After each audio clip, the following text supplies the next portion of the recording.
Assalamualaikum warahmatullahi wabarakatuh. Waalaikumsalam warahmatullahi wabarakatuh.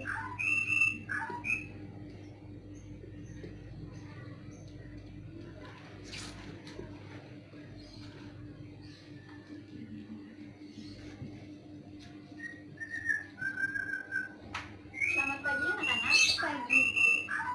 Bagaimana kabar kalian hari ini? Alhamdulillah baik. Alhamdulillah kalau baik.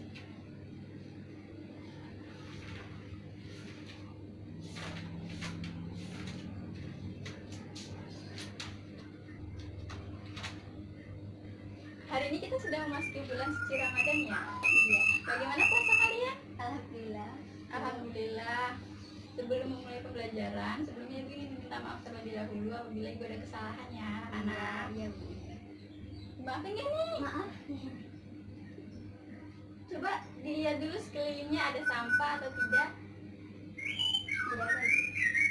Ratakan meja kalian dengan teman di samping kalian ya. Iya.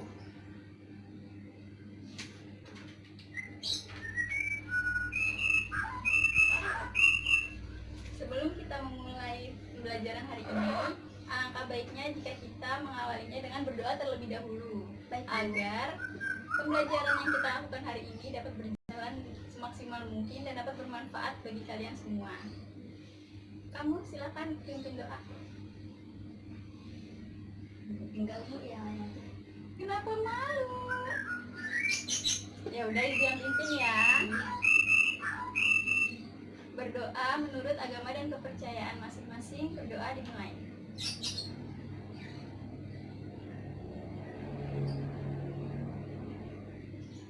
Amin. Berdoa selesai. Ibu akan memanggil nama kalian satu persatu. Silakan kalian angkat tangannya. Dia Kusuma Putri, Ada Bu. Nurul Desta Asari, Saya. semuanya masuk ya? Iya. Alhamdulillah, Ibu pada rajin. Pembelajaran hari ini ingin bercerita sedikit tentang film yang pernah Ibu tonton. Wah, film apa Bu? Ibu suka antusias kamu. Iya dong.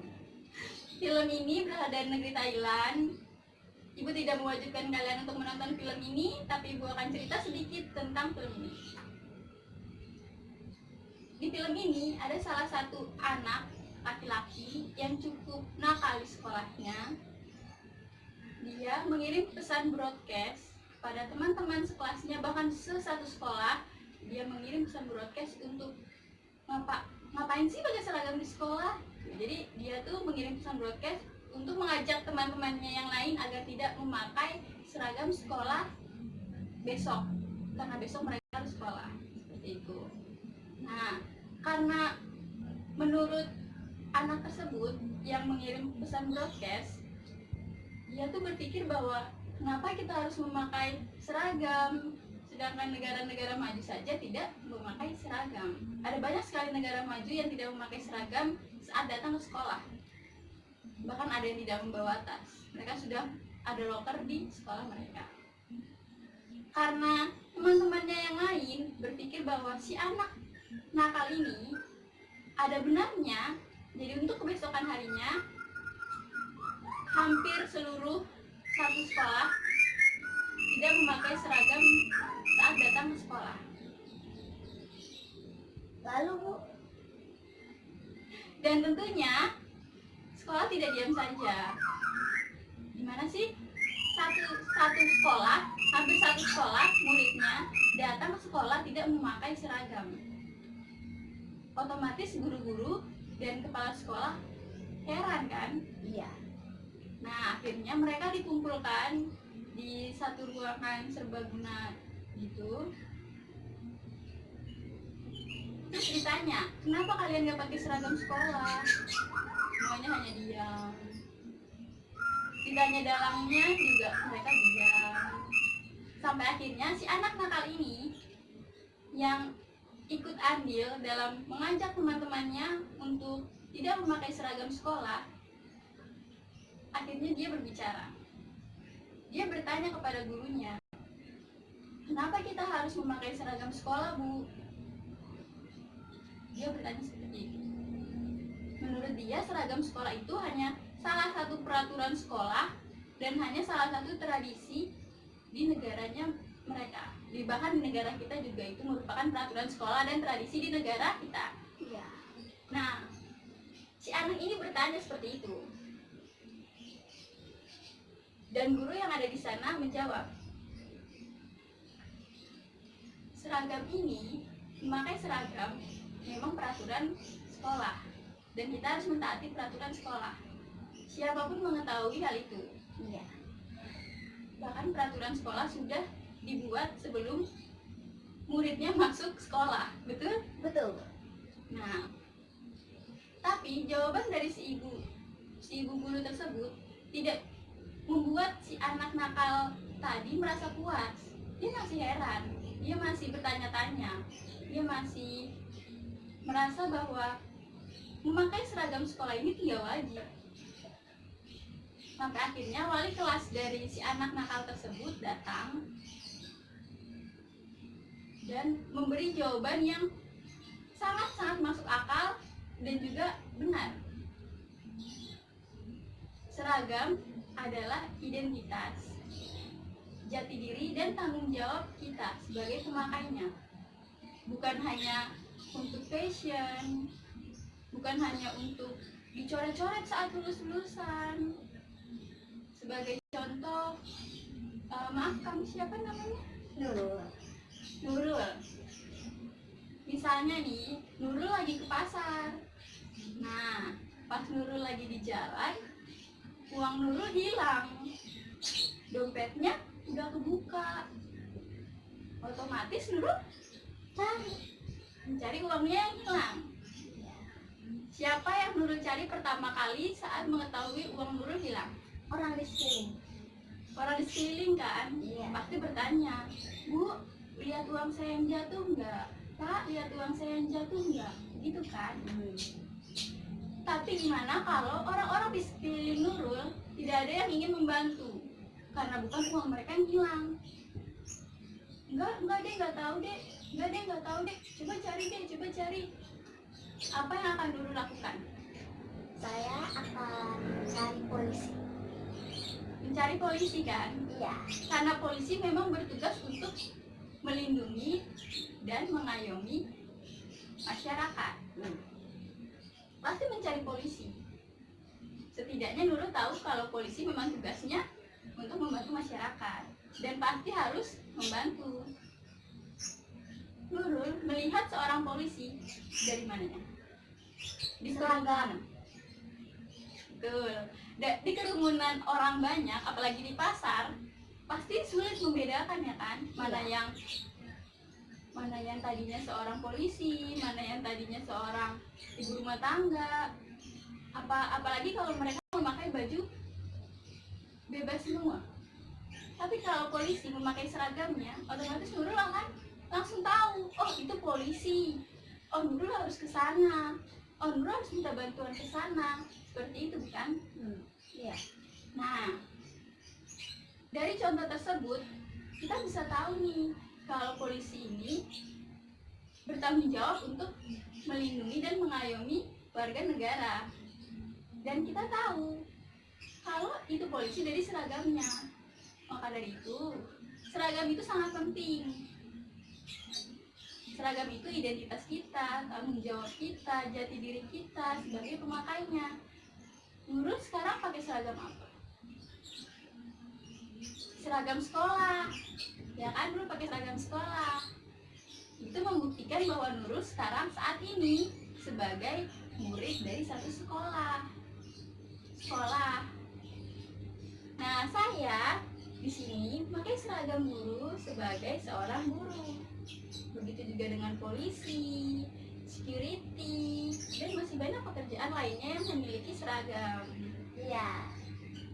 Tanggung jawab yang diemban oleh setiap pekerja itu juga berasal dari seragamnya. Tanggung jawab seorang polisi dengan tanggung jawab seorang dokter, seragam mereka berbeda. Tanggung jawab mereka juga berbeda. Dan walaupun sama-sama menyelamatkan masyarakat, tetapi tugas mereka Beda. berbeda. Itulah kenapa seragam itu sangat penting bagi kehidupan kita. Benar tidak? Betul. Betul. Dah, sekarang kita mau langsung belajar atau main games dulu nih? Main games Kenapa maunya main games? biar lebih seru. Biar nggak ngantuk ya. Masih pagi harus semangat. Yeah. Ya gitu dong, semangat. Ibu punya satu games nih. Apa? Mau tahu nggak? Mau? Harus mau. Iyalah. Ikutin ibu ya. Ya. Ayam ayam ayam. Ayam ayam ayam. Itik itik itik. Itik itik itik. Ayam itik ayam itik. Ayam itik ayam itik. Itik ayam itik ayam. Itik ayam itik ayam. Berapa itiknya? 8. Salah. Ulangin ya. Iya. Itik itik itik. Itik itik itik. Ayam itik itik ayam. Ayam itik itik ayam. Ayam ayam ayam. Ayam ayam ayam. Itik ayam itik ayam. Itik ayam itik ayam. Berapa ayamnya? 7. Masih juga salah. Ayam itik kesusahannya. Iya. Gimana kalau kita ganti donat sama risol? Oh iya, lagi puasa nggak boleh ya. Iya. Ya udah, kita ganti sama burung sama bebek. Ikutin ibu lagi ya. Iya. Burung burung burung, bebek bebek bebek. Burung burung burung. Bebek bebek bebek. Bebek burung burung bebek bebek burung. Bebek burung. Dicepetan ya. Iya. Oke, ulang lagi. Bebek bebek bebek. Bebek bebek bebek. Bebek burung bebek burung. Bebek burung bebek burung. Burung bebek. Burung bebek. Bebek burung. Burung bebek. Ada berapa bebeknya? 6. Salah. Susah banget sih yang hitung bebek. Iya. Hitung angsa susah nggak? Kurang tahu karena belum saya hitung, Bu. Ya udah, kita hitung angsa ya. Iya. Angsa angsa angsa. Angsa angsa angsa. Angsanya ada berapa? Angkanya ada berapa? 5. Ini tadi kamu udah benar loh. 5. Salah. Belum tahu benarnya di mana. Ah, saya tahu. Gimana? Coba jelaskan. Kan tadi ibu suruh saya mengikuti. Iya. Tadi saya sempat mengikuti. Angsanya ada berapa? Iya betul. Jadi kalian tidak harus menghitung. Jadi harus Mengikuti. Coba ulang sekarang, harus benar ya. Iya. Mau hewan apa nih? Kucing. Sama Hamster. kucing kucing kucing. Kucing kucing kucing. Hamster kucing hamster kucing. Hamster kucing hamster kucing. Kucing hamster kucing hamster. Kucing hamster kucing hamster. Kucing kucing hamster. Kucing kucing hamster. Hamster kucing hamster kucing. Hamster kucing hamster kucing. Kucing hamster kucing hamster. Kucing hamster. Oh, cepet banget, Bu. Ada berapa hamsternya? Ada berapa hamsternya? Nah betul. Yeay. Gimana? Udah lebih semangat belum? Udah. Kita lanjut ngasih anak titik nih untuk kita. Cakep. Tak tahu arah sampai dikejar. Cakep. Hai anak ibu yang cantik dan juga ganteng. Sudah siapkah kalian belajar? Sudah. Nah, hari ini kita akan membahas bab manajemen. Dikarenakan buku paketnya belum pasti, jadi kalian menggunakan modul dari ibu dulu ya anak-anak. Iya, Bu. Kamu boleh minta tolong maju. Oke. Udah stop ya, udah. Pertama kita akan membahas masalah manajemen umum. Manajemen umum, ada yang pernah dengar nggak apa sih manajemen umum itu? Apa, Bu? Oh, belum ya? Iya, belum. Di sini kita bisa lihat ya, ada banyak sekali pengertian manajemen. Tapi kalian tidak perlu membaca dulu, cukup lihat itu. Ibu akan memberi beberapa pengertian nih. Yang pertama itu dari para ahli. Ibu akan menyebutkan 3 tokoh yang berpendapat apa sih manajemen itu. Yang pertama ada John David. John David mengatakan bahwa manajemen adalah proses pembimbingan dan penyediaan fasilitas-fasilitas kerja terhadap orang-orang yang tergabung dalam suatu organisasi resmi untuk mencapai suatu tujuan. Itu katanya John David. Yang kedua dari George Robert. George Robert mengatakan bahwa manajemen adalah pencapaian suatu tujuan yang telah ditetapkan terlebih dahulu dengan mempergunakan kegiatan orang lain. Itu udah berapa tokoh? Dua. Mudah nggak sih kelihatannya? Mudah. Semoga ya.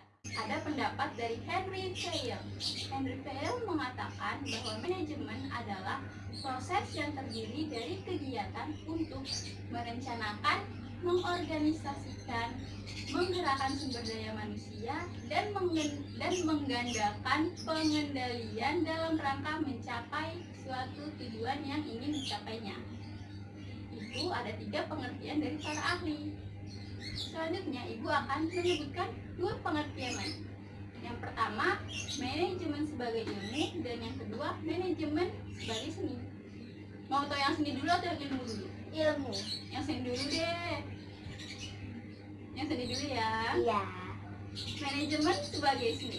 Manajemen sebagai seni diartikan sebagai keahlian, kemahiran, kemampuan, serta keterampilan dalam menerapkan prinsip, metode, dan teknik dalam menggunakan sumber daya secara efektif dan efisien. Manajemen dikatakan sebagai ilmu karena manajemen dapat dipelajari dan tersusun atas bagian-bagian yang sistematis untuk mencapai tujuan organisasi. Kan ada banyak nih pengertiannya. Kita simpulin ya. Kalau coba lihat modulnya. Kita balik halaman ke 3.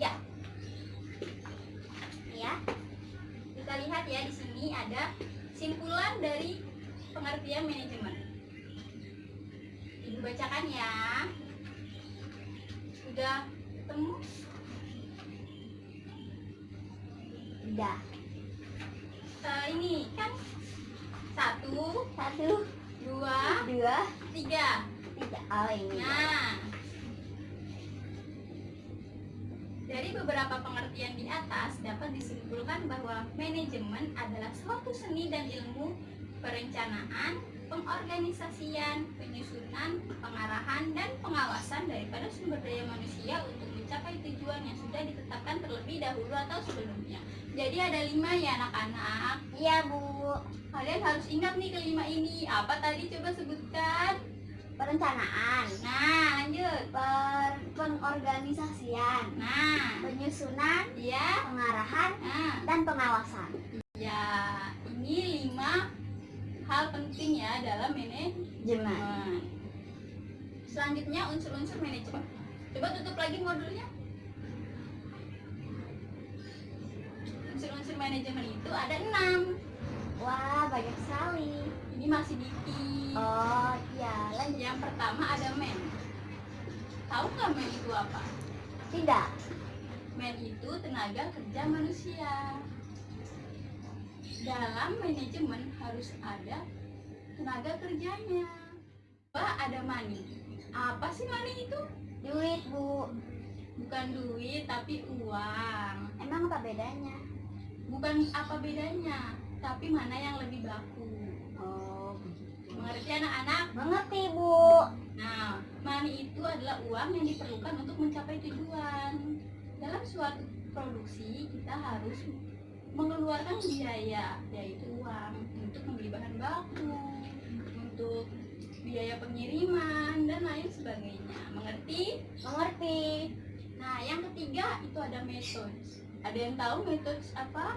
Tidak Bu, saya tidak tahu. Metode adalah cara kerja atau sistem kerja yang digunakan. Selanjutnya yang keempat ada materials. Materials apa sih anak-anak? Bahan-bahan bangunan. Mirip seperti itu, tapi bukan hanya bahan bangunan ya, tapi materials adalah bahan-bahan yang digunakan. Seperti itu. Selanjutnya yang kelima adalah mesin. Pasti tahu kan mesin apa? Tahu lah. Nah, ya, yang kelima adalah mesin. Dan yang keenam Saya adalah tahu. apa? Pasar. Iya, market. Oh iya. Jadi, unsur-unsur manajemen dikenal dengan 6M. Man, money, methods, materials, mesin, dan Market. market. Betul sekali, anak ibu pintar. Selanjutnya, kita akan lanjut ke pembahasan berikutnya, yaitu tingkatan manajemen. Buka modulnya. Ini. Ya. Tingkatan manajemen terdiri dari 3 tingkatan. Yang pertama, top management. Yang kedua, Middle. middle management. Dan yang ketiga, Lower. lower management. Coba ibu lagi buka absen dulu ya. Siapa ya yang mau bantu ibu membaca? Saya, Bu. materi? Saya mau. Oh bagus, belum disuruh ya. Iya dong. Yaudah, siapa namanya? Nurul. Nah, Nurul lagi. Ayo baca nak. Tingkatan manajemen. Menurut tingkatannya, manajemen dapat dibedakan menjadi 3 tingkatan seperti tampak pada gambar. Gambar apa itu? Segitiga. Iya, segitiga karena dibagi menjadi 3 ya. Iya, Bu. Untuk lebih jelasnya, tingkatan manajemen dapat diuraikan sebagai berikut. A.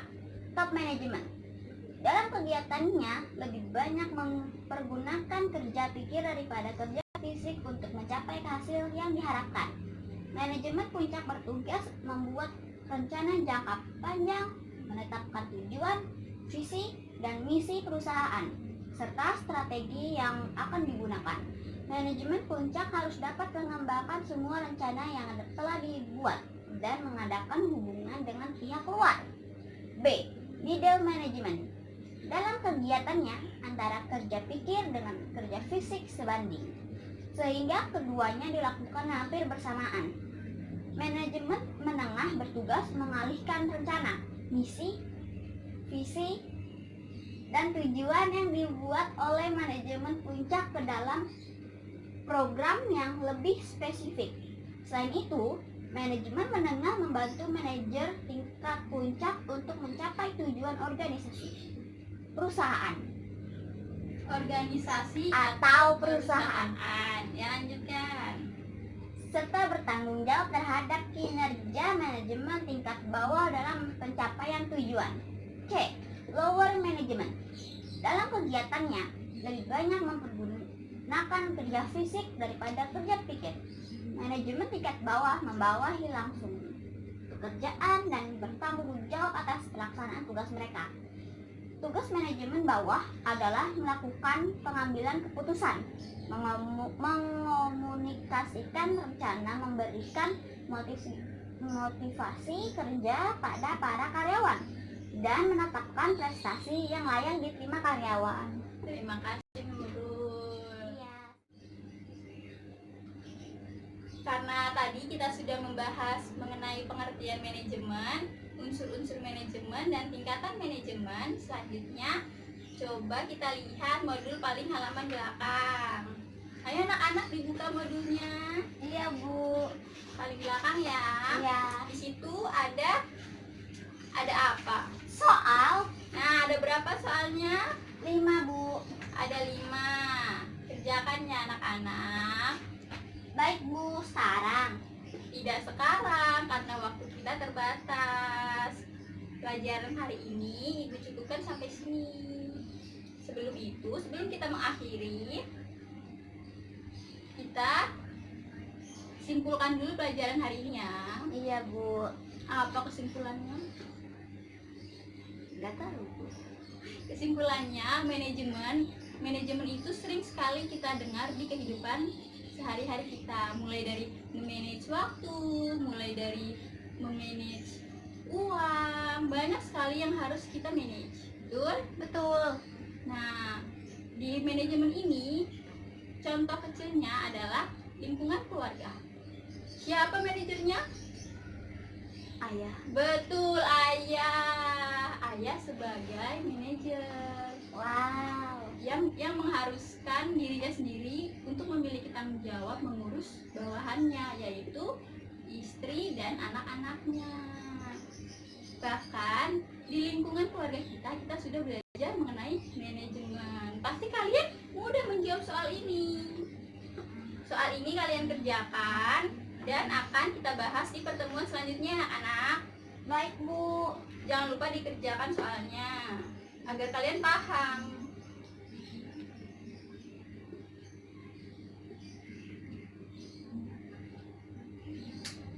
Karena Ibu sudah memberi tugas, kita akhiri pembelajaran kita hari ini. Sebelum itu kita baca doa dulu yuk. Baik, Bu. Siapa yang memimpin doa? Ibu saja. Oh, Ibu lagi, gantian dong. Ada. Ibu. Ayo Nurul baca doa. Pimpin doa. Ayo Ibu bantu ya.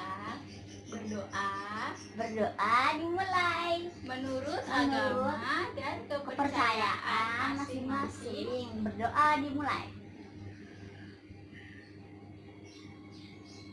Selesai. Amin. Pembelajaran kita cukupkan sampai di sini. Mohon maaf apabila ada kesalahan. Semoga kalian dapat memahami materi yang sudah Ibu berikan. Terima kasih. Ibu pamit undur diri. Wassalamualaikum warahmatullahi wabarakatuh. Waalaikumsalam warahmatullahi wabarakatuh.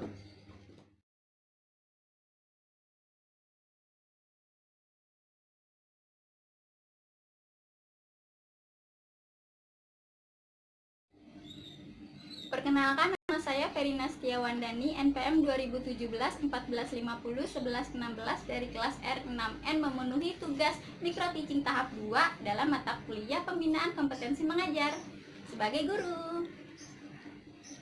Perkenalkan, nama saya Nurul Desta Astari sebagai murid. Kita berdua punya pantun nih. Apa tuh? Kecikir nih beli celana, Cakep. bawa piring jangan gandengan. Kenapa? Ingat ini viral virus corona, Oh iya. jangan lupa sering cuci tangan. Oke. Satu lagi nih. Oke, apa itu? Narisa sehabis dandan. Cakep. Oke, cakep. Lupa tarian harus bertanya. Cakep. Oke. Tak terasa kini Ramadan. Yap. Semoga puasa kalian banyak berkahnya. Amin. Amin ya robbal alamin. Kami berdua mengucapkan selamat menunaikan ibadah puasa bagi kalian yang menjalankan. Terima kasih telah menonton video kami hingga selesai. Hai teman-teman. Dia Verina, dia Nurul, saya Novita Afriani sebagai juru kamera. Jangan lupa like, comment, share, subscribe, and don't forget to turn on notification, right? Bye. Thank you so much. Bye-bye.